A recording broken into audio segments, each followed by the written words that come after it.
Welcome to From Burnout to Bought Out, the podcast for business owners who are tired of being the hardest working, lowest paid employee in their own company. I'm Jon, joined as always by Ryan, and together we've spent years inside owner-led businesses helping founders go from running on fumes to running a business that actually runs without them. Every episode we break down the real problems nobody talks about, the burnout, the bottlenecks, the blind spots, and show you what it looks like to build a business that's profitable, sellable, and doesn't need you in the building every day to survive. Whether you're grinding through a plateau, thinking about an exit, or just trying to take a vacation without your phone blowing up, you're in the right place. Let's get into it. Ryan, good morning. Morning, Jon. How you doing this morning? Good. How are you? I'm waiting for a decision from you. In fact, I'm waiting for 8 decisions from you. Yeah, well, get in line, man.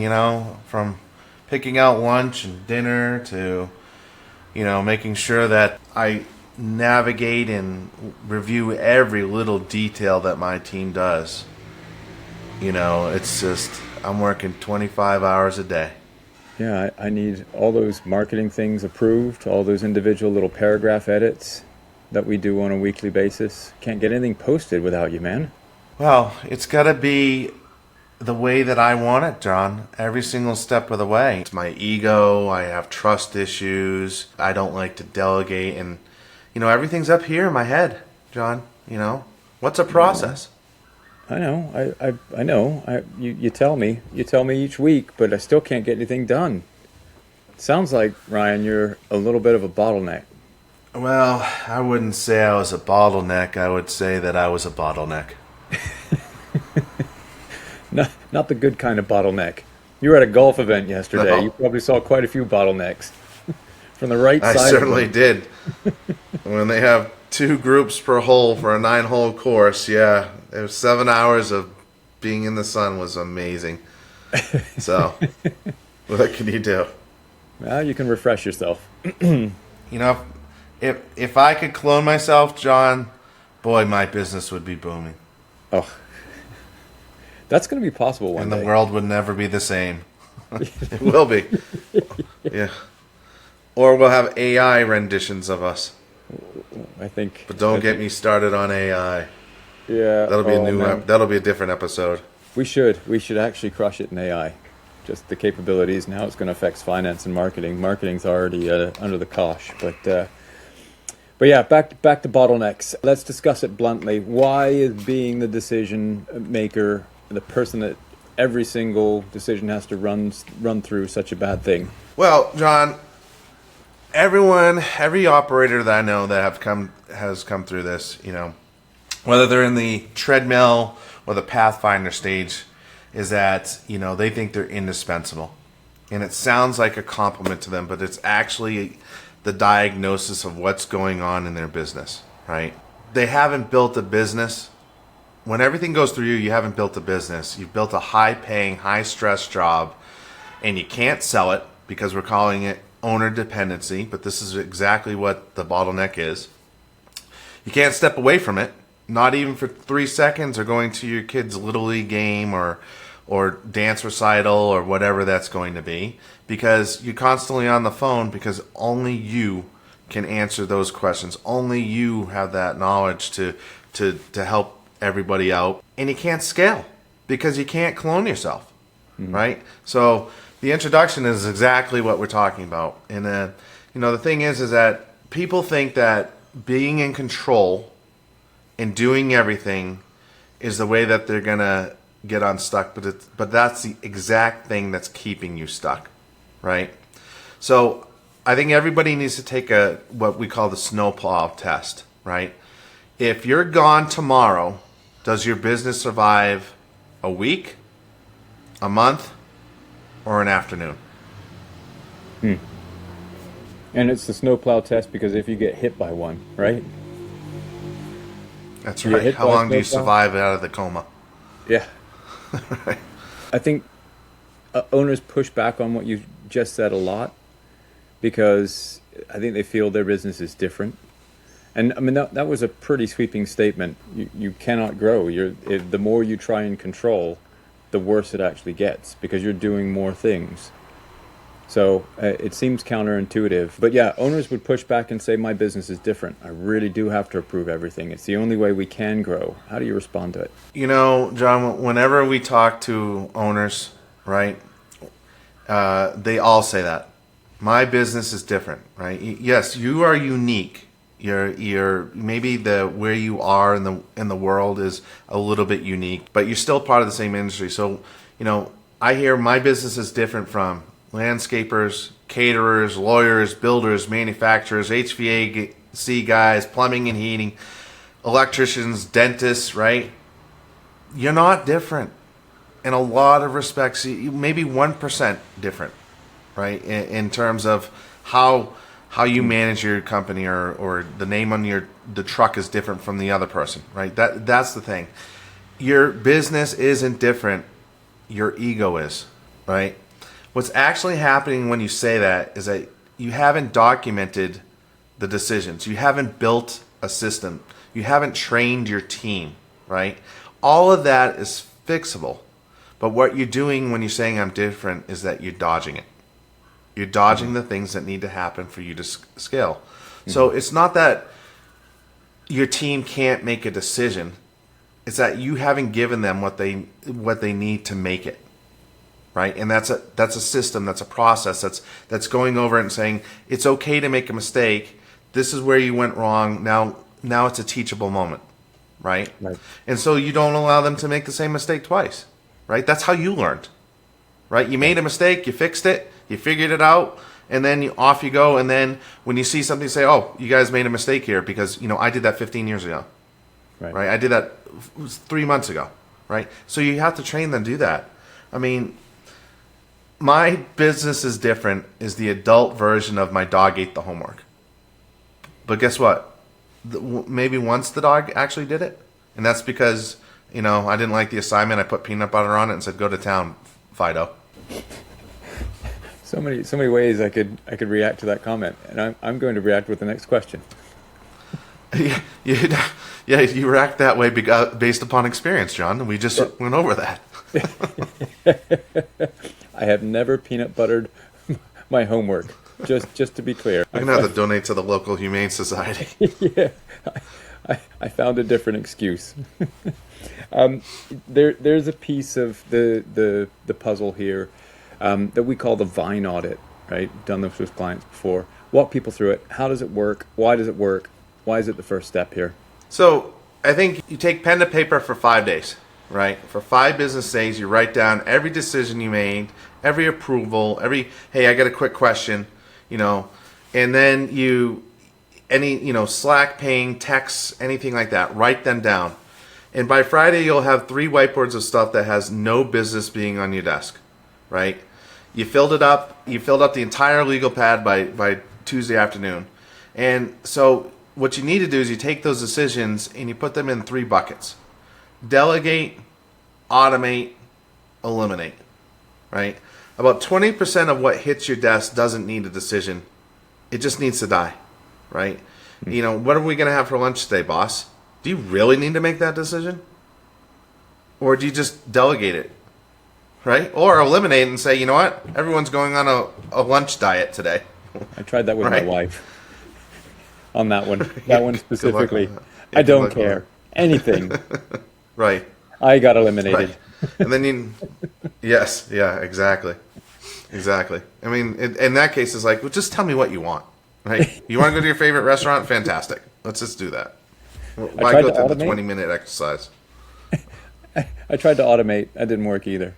Uber Eats is arriving in 10 minutes. You'll like it. It'll be fine. That's right. Yeah. That's right. So when you do that exercise, you're going to find that you're spending most of your time making decisions that do not bring your company forward, right? Mm-hmm. That other people with a process or a system could make those decisions. And it sometimes is literally, what are we going to have for lunch, boss? Do you really need to make that decision? Right? There's a lot of other things. You're going to miss your kid's Little League game or parent-teacher conference to decide what you're going to have for lunch. Or if you should move an outlet 3 inches, mm-hmm. right?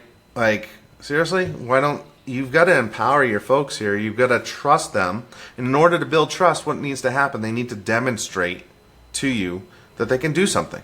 Mm-hmm. But you've got to give them the tools to be able to demonstrate it for them. Do you want order takers or order makers in your business? Right? If you have people running the job, you can't go second guess them in front of the crew. Right? That's a private conversation or that you have. Or how about this? You actually make the decisions together before you actually have them execute the order. Right. Execute the decisions. And you empower them. What do you think we should do here? Well, I think we should do X, Y, and Z. That's a really great call. But what you don't know is X, Y, A, B, C. Okay, let's go over that now. Okay, now what should we do? Right? It becomes a learning. It becomes teachable. And you start duplicating yourself in the decisions that they can make. Mm-hmm. Well, if they get that wrong, that's going to cost me $1,000. Great. Right? Let's not let them get that wrong by pre-planning, by having those conversations ahead of time. Educate them. Educate, that's train a big them, thing. Verify, trust, etc. That makes the delegation process a little less scary because it comes down to fear. Like, hey, I've felt it, you feel it all the time. I can't delegate that. We need to get it right. I need to build that because it's got to be bang on, right? So fear is an awful lot of the reason why people don't delegate. This episode is brought to you by Twins Plumbing and Heating out of the Manchester, New Hampshire area. Hold on. Wait. What? Plumbing? Yes. You? Yes. The guy who has said the word plumbing approximately 4,000 times on this podcast has a plumbing sponsor? It was inevitable. It was a cry for help is what it was. Profit first isn't a philosophy, it's plumbing. Cash flow is plumbing. The business is plumbing. Ryan, have you personally ever fixed a pipe? I have hired people who fix pipes. That's exactly what I thought. Which is exactly the point. Twins Plumbing and Heating does the actual work. Plumbing, heating, the things that keep a house from becoming a science experiment. Manchester, New Hampshire and surrounding area, twinsph.com. So they do what you talk about. They do what I metaphor about. That's not a verb. It is now. What's underneath it? What's underneath that fear? Well, I think there's 3 fears, right? Fear 1 is that they'll do it wrong. And true. Mm-hmm. Sometimes that will happen, right? But that's what we call learning. You didn't ace every single exam in school, right? You didn't get hundreds, you didn't get A's, you didn't go all that stuff. You made mistakes, you learned from them, right? And then you carried on. And that's what needs to happen here, is that everything needs to be a teachable moment. It's not a yell fest. It's, why didn't you do that? Blah, blah, blah, blah, blah. It's, okay, we're here. Now how do we get out of it? Mm-hmm. How do we avoid this in the future, right? And how do we move on? Mm-hmm. Or better yet, hey, you're going to come up to a roadblock here pretty soon. So why don't we talk about how we navigate that? Imagine that, right? Being proactive instead of reactive. And that's part of where learning takes you, is that if I can start seeing the roadblocks ahead instead of what happened and how I'm going to dig myself out of a ditch, that's all part of gaining knowledge, mm-hmm. right? Second one is, if they can do it, what am I here for? Really? Like, You're here to turn a screw for your company? Or are you out there to get the next profitable job? Are you there to cultivate a relationship? Right? Nothing is stopping you from going on the job site or from pulling a tooth or anything like that. But you've got to go out there and get more clients. Right? We've got a friend of mine who has not read my book, who has not taken a lot of my advice, who needs to do it himself, needs to go on the sites, do everything, is running out of work. Right? For the first time since he opened up shop, he's starting to run out of work. And so now he has to go find it, and he doesn't know how to do it because he's so used to answering the phone, taking the job, and then turning the screws. You can't do both. Eventually you run out of runway, right? And so that's now his new job. Is it's no longer being an electrician, right? It's being the CEO of his company. Right. And that's different skill sets, right? That's a different thing to do. But if he can empower his people to do the jobs, he can go out and find more jobs. And the number of people we talk to who are interested in selling their business, and they haven't realized this, they haven't got through this, that they're end to end on every piece of work, and how they don't realize how that devalues their business, because the more entrenched you are in the business, the less sellable it is, because you're selling a job. You're not selling a piece of business that somebody else wants to just take over and own. So I think we talked about that a little bit in the last episode. I think, I don't know which episode it was, but we did, when we talk about buying and selling. So that's a key component of this. Like it's a necessary step that you've got to empower your team, because it creates more value for your business as well. You're absolutely right. It happens occasionally. So yeah, sometimes. Once in a while. 100 monkeys in a typewriter, man. A sentence will come out at some point in time. I listen to you. Right. I was going to say a broken clock is right twice a day, but close enough. No, that's more often than me. I'll go with the monkeys and typewriter analogy, because a little bit less frequent. That was fear number 2. What's fear number 3? Control, John. See it all the time, right? My way is the right way, right? This is the way we've always done it, right? And that's the problem now. You're going to have a huge awakening in the next 6, 12, 18 months when AI becomes a tool, a new thing out there that's unavoidable. And these new people who can get on top of AI or the new technology or the new way of doing things when they're going through their schooling, right? There's hey, we used to do it this way, now we do it this way, and we found that it's more efficient, it's safer, it's da-da-da-da-da. Well, we're not doing it that way because I've been doing this for the last 15 years and that's the way it's going to go, right? In order to give up control, you have to have the trust, but also you have to understand that your way is not necessarily the right way. Mm-hmm. Mm-hmm. And that's the thing. And that's what empowers the people. So when someone shows you a new way to do it that might be a better way, that's the day that the student has become the teacher. And that's what should be a matter of pride, not, this industry's bypassing me. Right? No. Go with it. Go with the new techniques. Do those things. And that's a problem with a lot of people, because people who need to have control, generally speaking, are not very good at reacting when their plans go to crap. Mm-hmm. Right? I see it all the time. Like the first thing is, oh my God, what's going on here? Right? It's crazy, right? You have to be proactive and reactive, right? And in order to do that, you have to be able to trust in the people around you that you're hiring to do a job, right? Yeah. They are no longer order takers; they are now order makers.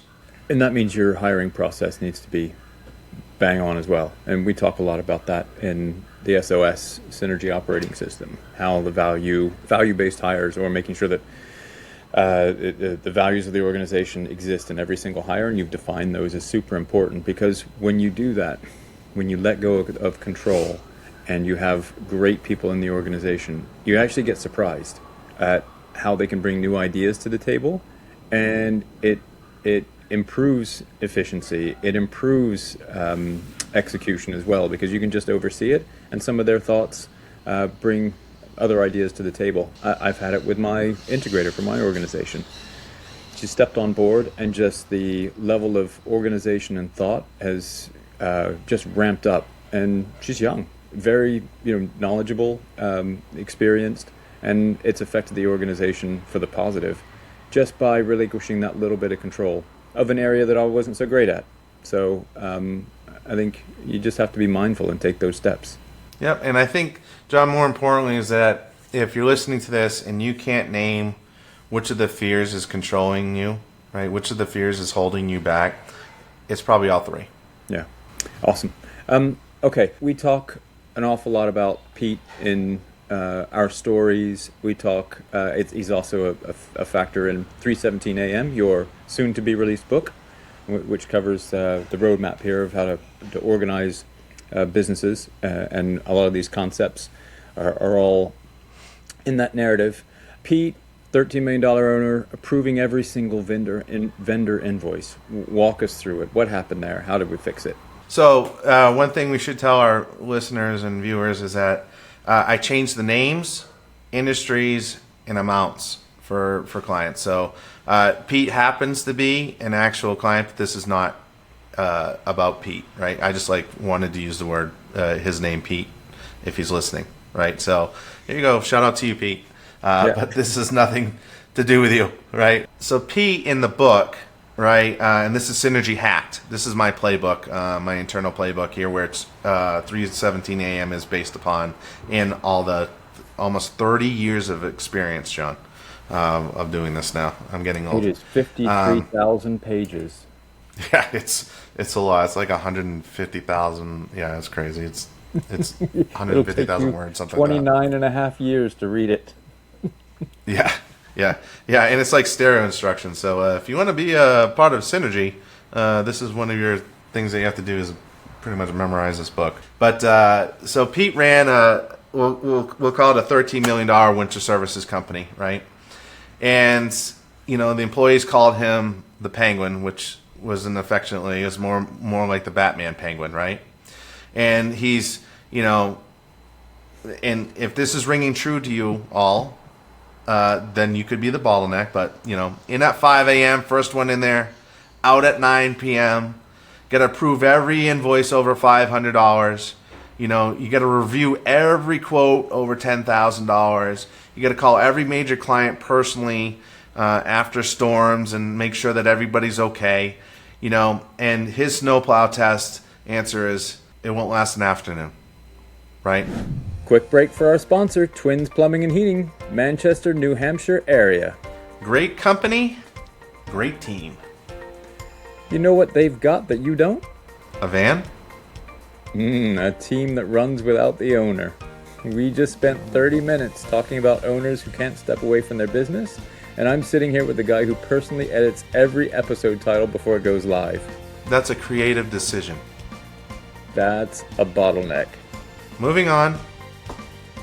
Twins Plumbing and Heating is the version of what you've been preaching for 9 episodes. Plumbing and heating in the Manchester, New Hampshire area. The owner built the team runs the jobs. The owner gets to actually go home. They've achieved what I tell other people to do for a living. Which is mildly awkward. I'm aware. TwinsPH.com. Listen to the experts, then hire the people who actually do the thing. So what we did do is we delegated vendor management to Diana, his operations manager of 8 years, right? And month 1, she renegotiated the contract and saved $12,000. Boom. And this is from a real life, right? So names have changed, that kind of stuff, right? And Pete was thrilled because when you are trying to do everything, you can't do everything well. You can't see everything. When someone can dedicate, like Diana, hours to go through the vendor contracts, they're going to find things that you can't because you're just glossing over because you're making a decision, next decision, next decision, next decision. You can't really dig deep into these things. You can't dig into the weeds, whereas Diana, right, that's now her job. She's going to spend time to go through it and review it and make decisions and help renegotiate these things, right? Month 2, she switched de-icing vendors. So the new vendor missed deliveries on 3 job sites during the first December storm. It was a disaster. So she decided, I'm going to change vendors. We're not going to put up with that anymore, right? Now, Pete's instinct was to take it back and say, listen, you're approving everything. I want to approve everything now because, the new vendor didn't work out. We had to switch, after month 2. Things aren't going well. But the fact of the matter is that she swung and she missed. She learned from it, and now that second vendor was better than Pete's original vendor, right? And that was the whole reason to switch. was because the original vendor was just as bad as the one she switched to originally, right? But they sat down during Go ahead. that process. They worked out an evaluation checklist, right? I remember this, and they sat down and worked out exactly how to select vendors going forward as well. So it wasn't just about that one new vendor relationship. Everything could snowball from that point onwards. Right, you're absolutely right, John. Right, and they made what we call a procedure. Right, that's that operation vendor checklist now, and so that they use that for every single vendor that they do select. They also do a semi-annual review on their vendors as well as how well their vendors are performing. Right, so they're rating their vendors on performance now, and they're using that information to go in and renegotiate or negotiate with their vendors, right, and making sure that things are being done. So by Pete removing himself from these things, and this was a ripple effect. It wasn't just vendor management. Then he let someone else take over accounts receivable. Then he let his finance people help make decisions and his operations decisions, right? And we were having weekly management meetings, monthly financial meetings. It was going through tax. It was going through exit planning, success planning, the whole shebang. That was just one ripple effect of Pete letting go and letting go more and trusting his team. And eventually, that $13 million company that was owner dependent sold for $10 million. And use the Vine audit on him, right? I think that's absolutely. Yeah, the Vine audit was the first step. And then there was something else. There was another number that we used to track this, the Owner Dependency Index. Tell us about this. So the Owner Dependency Index essentially is we take a 1 to 10 scale across about 10 functions, right? Sales, delivery, client relationships, hiring, cash decisions, vendor relationships, quality control, accountability, process knowledge, and where escalations land, right? And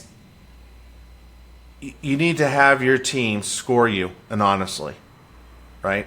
And most owners self-score a 4 when the team would score them an 8, right? And usually the team is right. And so we want to make sure that, a 10 means that the business collapses if you take a week off, right? So we got a reverse scale here. You want to be at 1, not 10. Yeah. Right? It's how much you and impact so things, right? It's how exactly. much you impact stuff. So if you got a ton of impact, 10, you're wrecking things. Whereas if you have minimal impact, it's a 1. You only get in the way a little bit, or you're at the right level, ideally.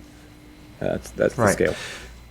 And everyone hears about these folks who live in Aruba, who have a business in, Kansas City, and they're running it from Aruba because their team is handling everything in Kansas City, and they just pop onto a meeting here and there, make sure that their business is running well, and then they get to stay on the beach and drink pina coladas all day long. That's the owner dependency of 1. Right? That's what we're all shooting for. We're not shooting for the 10s, right? And so buyers are paying for cash flow that continues after you leave, right? They want to buy businesses closer to a 1 than a 10. A 10 means that they're buying a job with overhead, right? They're buying a job with stress. Right. They are the ones that have to work 80 hours a week. Why would I pay somebody $1 million to make $150,000 a year cash flow and work 80 hours a week, right? I could probably just get a W-2 job to do that, right? Mm-hmm. And so if you're closer to a 10, a couple things are going to happen in the buying process. They're going to walk because it looks pretty on the outside, but then when you look underneath the hood, right, it's all owner dependence. It's the owner's the hamster on the wheel turning the engine, right? Right. 2 is they're going to lowball you because it's a job with headaches and stress. And 3 is they're going to build an earnout that chains you to the desk for 3 more years, making sure that the relationships, everything that you've done, that you've cultivated, right, the processes that you haven't written down, right, are going to be done in the next 3 years, right? And they're going to switch over to the new buyer because that's the only way they can do that. So, in terms of walk, lowball, or have an earnout for a number of years, pick your favorite poison. Yeah. right? Because if you're the bottleneck, it's going to be one of those three, right? Yeah. And it's a huge swing, right? Like we know a difference in score. Somebody with a score of 8 versus a score of 3. There's a big swing on multiples, right? The 8 score may be a 3 times multiple. The 3 score may be a 6 times multiple. And on $2 million EBITDA business, I mean that's a $6 million swing. That's huge, right? So these are real numbers, real things. They absolutely are. I mean, if you ever want to try to sell your business, this is one of the biggest things that you can do is get yourself out of being the bottleneck. Right. For the owner listening, let's help them. I think we've mentioned a few of these things. Let's give them something to take away and get working on. Where do they start? They know they're the bottleneck. Where do they start? They should be realizing it. I mean, we're hammering it now, right? Like, guys out there, you are in some way, shape, or form. We still are. Like, we know we're bottlenecks in our organization. We try and create processes to be able to recognize it and get through it relatively quickly. I'm going through a real bottleneck phase at the moment because of some new areas, and that's okay. But as long as you realize it and plan it out, so these owners should be realizing that they need to do something about it. Where do they start? What's the actual playbook? Sure. And to your point, John, it's okay that sometimes you are the bottleneck. It's about releasing yourself from that bottleneck in a permanent fashion, right? Right. So it should be temporary. Unlike a temporary government program, we don't want it to become permanent. Right. Yeah. Right. So we don't want to be that bottleneck. So I think there's 5 things that an owner can do. One is run the Vine Audit. 5 days, every decision written down, and you can't fix what you can't see. So delegate, elevate, eliminate, those kind of things. Mm-hmm.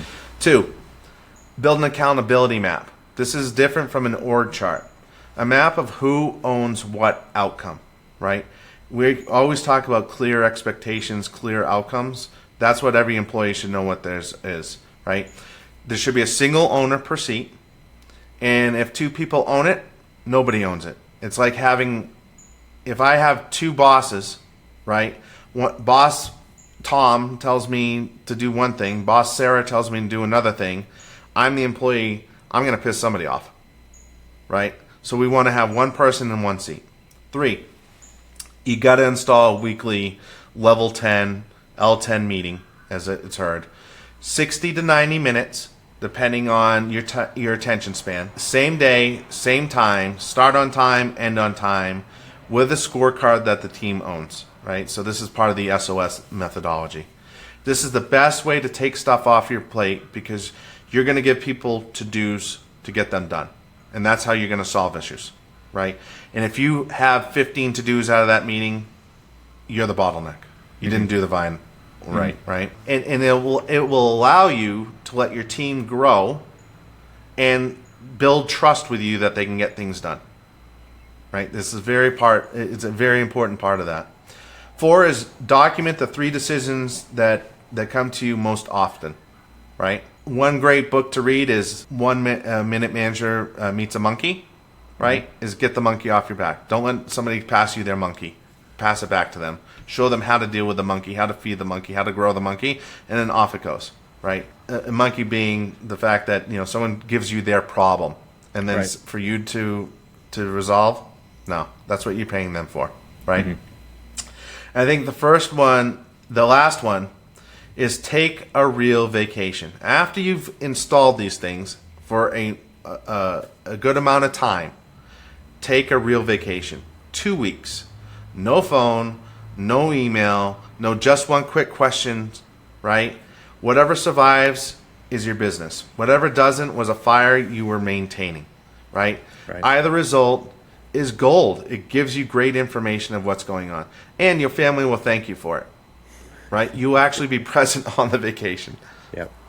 Yeah. I can do that. Let's do it right now. I know you've got one planned.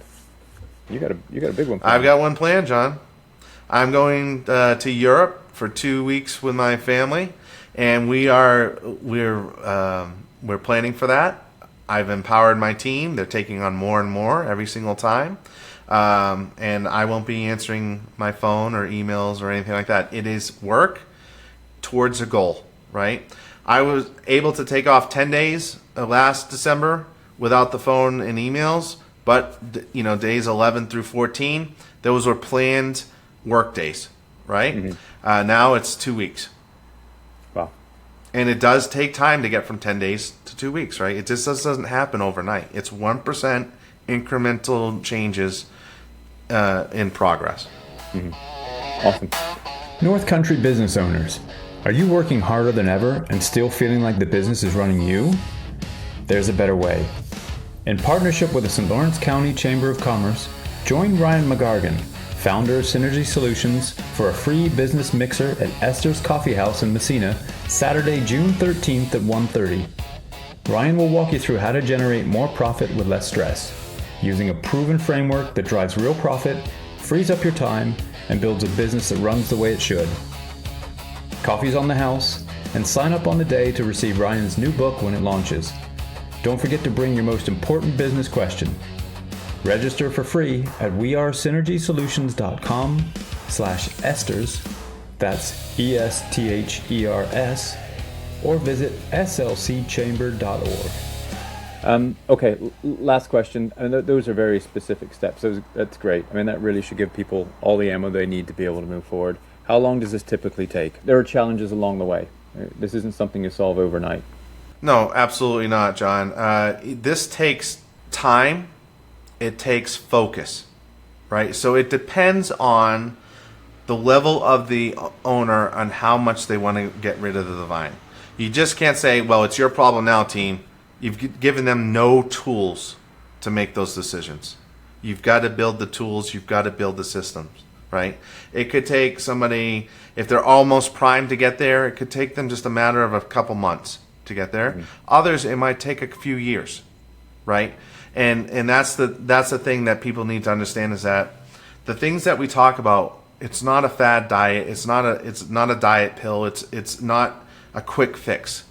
It is an intentional investment in your future, and it takes time. And there's going to be bumps in the road. Growth is not linear, right? It's not a straight line that goes up, right? There's bumps in the road. It's like a roller coaster. It goes up a little down, that kind of stuff. But I guess the best way to say this, it's like a snowball when you put it down the hill, right? It gains momentum and traction and all that stuff. It doesn't mean that the ground is perfectly flat. You hit a rock every once in a while, it tumbles, that kind of stuff. So in order to sell your business, it usually takes between 3 and 7 years to tidy everything up. That's the same way with investing in your folks, is that it could take 6 months, it could take 3 years, 5 years, whatever that might be, because you might not have the right people on your team. Mm-hmm. You might be such a specialized process that it's going to take somebody 2 years to understand it. Right? Yeah, and you got to work on your model too. Like you got to have the right people at the right price. So, if you can't afford to hire the team to be able to execute properly, there's something wrong with your product or margin levels, right? You got to work through these things. You're absolutely right? So then you have to profit first for a new hire. And that might take you 6, 12, 18 months to get the money socked away to make that investment. Yeah. Right? For those people. Exactly so right. Everything we talk about, leads back down to intentionality and accountability, and the operator, the owner, willing to make changes for the better, because most of the people we talk to in the beginning, they don't have a sellable business. So if something happens to them, their doors are going to be shuttered in just a matter of weeks. Awesome. This is a really important session. This is probably one of our longer podcasts as well. We've gone into it in detail. We've given people specific steps. So I think we can't stress the importance of it. So people may see this in the podcast list and go, "Oh, this title, delegation or bottleneck. I don't need to look at that."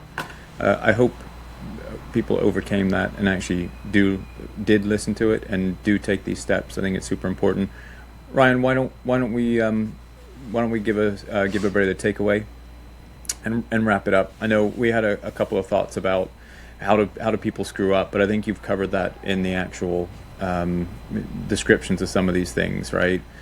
delegating and hovering, not really educating people on how to delegate properly. I think you walked through that well in one of the questions. So let's wrap up here and send people on their merry way.